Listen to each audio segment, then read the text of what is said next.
विधानसभा चुनाव 2024 का सबसे बड़ा ओपिनियन पोल लेकर आपके साथ हम हाजिर हो चुके हैं। जी हां दोस्तों, महाराष्ट्र के विधानसभा चुनाव का 16 अक्टूबर का सबसे सटीक ओपिनियन पोल लेकर आ चुके हैं। तो ऐसे में दोस्तों, महाराष्ट्र में किसकी सरकार बनेगी ये तो आपके बारे में कुछ ही देर में जानकारी देंगे। उससे पहले थोड़ा महाराष्ट्र विधानसभा चुनावी तारीखों के बारे में थोड़ा जानकारी दें।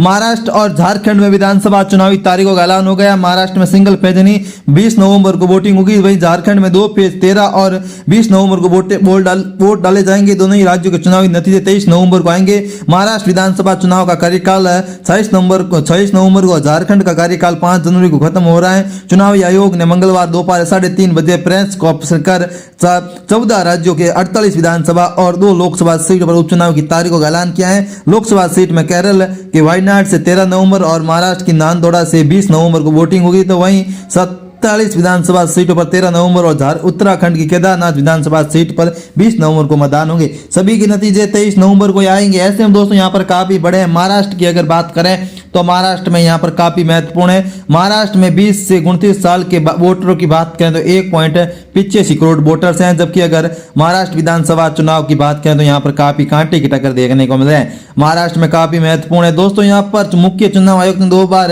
शायरी भी पढ़ी और कहीं ना कहीं महाराष्ट्र विधानसभा चुनाव की बात करें तो भाजपा के बाद वर्तमान में 103 विधेयक, शिवसेना के 47 विधेयक, एनसीपी के 39, छोटा दलों की बात करें 9 तो निर्दलीय 13। महाविकास आघाड़ी की बात करें तो यहाँ पर कांग्रेस के साथ शिवसेना इन्हीं उद्धव ठाकरे वाली शिवसेना की बात करें तो 47 विधेयक, एनसीपी के पास 13, कोप यानी 1 और स्वतंत्र पार्टी के पास 1, अन्य पार्टियों में एमआईएम के पास 2, एसपी के 2 और सीपीएम के 1 नेता हैं। जी हाँ दोस्तों, लोकसभा के हिसाब से अगर महाराष्ट्र की बात करें तो महाविकास आघाड़ी के पास 153 सीटें आती है, जिसमें दोस्तों 63 पर कांग्रेस आगे दिखाई दे रही है, उद्धव ठाकरे 57 पर और एनसीपी 33 पर। जबकि महायुति की बात करें तो बीजेपी लगभग 80 सीटों पर, शिवसेना और शिंदे 40 पर, एनसीपी 6 पर, राष्ट्रीय समाज 1 पर। महाराष्ट्र में महायुति यानी शिवसेना, भाजपा और एनसीपी अजित पवार गुट सरकार है, एंटी सत्ता विरोधी और 6 बड़ी पार्टियों के बीच बंटने वाले वोट को साधने में पार्टी बड़ी चुनौती होगी। 2024 के लोकसभा चुनाव में महाराष्ट्र में 48 में से एनडीए गठबंधन 30 और एनडीए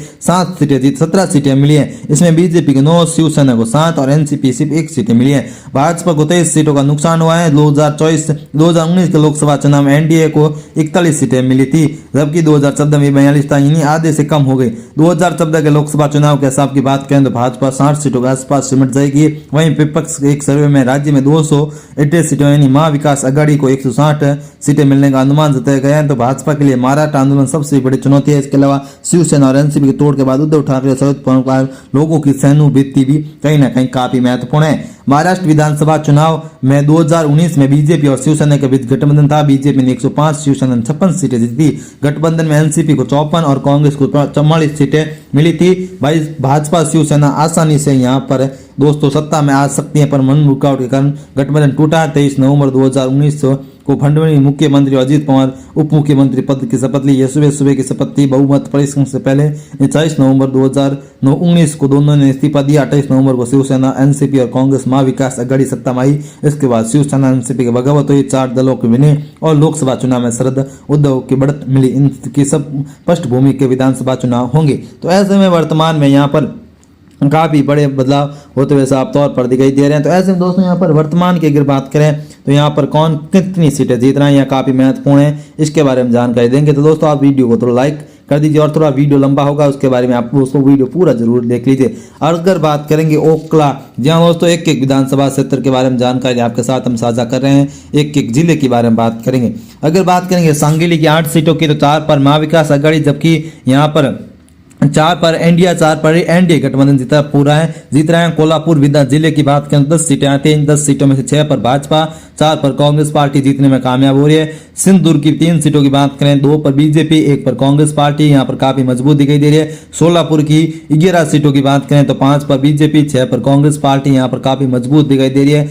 अहमदनगर की 12 सीटों की बात करें 6 पर भाजपा, 6 पर ही कांग्रेस पार्टी यहाँ पर काफी मजबूत दिखाई दे रही है। रायगढ़ की 7 सीटों की बात करें तो 2 पर भाजपा 5 पर इंडिया अलायंस जीतने में कामयाब हो रही है। मुंबई सिटी की 10 सीटों की बात करें तो 10 सीटें आती हैं मुंबई सिटी में। यहाँ पर 10 में से 6 पर भाजपा, 4 पर कांग्रेस पार्टी जीत रही है। मुंबई उपनगर की 26 सीटों की अगर बात करें तो यहाँ पर कांटे की टक्कर देखने को मिल रही है। 13 पर एनडीए गठबंधन, जबकि 13 पर ही महाविकास आघाड़ी जीतने में कामयाब हो रही है। ठाणे की 18 सीटों की बात करें तो 12 पर यहाँ पर भाजपा जीतने को कामयाब हो रही है, जबकि 6 पर इंडिया अलायंस के खाते में यहाँ पर सीट जारी है। नासिक की 15 सीटों की बात करें तो 15 में से 10 पर इंडिया अलायंस यहाँ पर जीत सकती है। नासिक में 5 पर भाजपा। औरंगाबाद की अगर बात करें तो 9 सीटें आती हैं। 9 सीटों पर बीजेपी का दबदबा हमें देखने को मिल रहा है। तो दोस्तों ये वीडियो आपको कैसा लगा कमेंट करके जरूर बताएं। जय हिंद।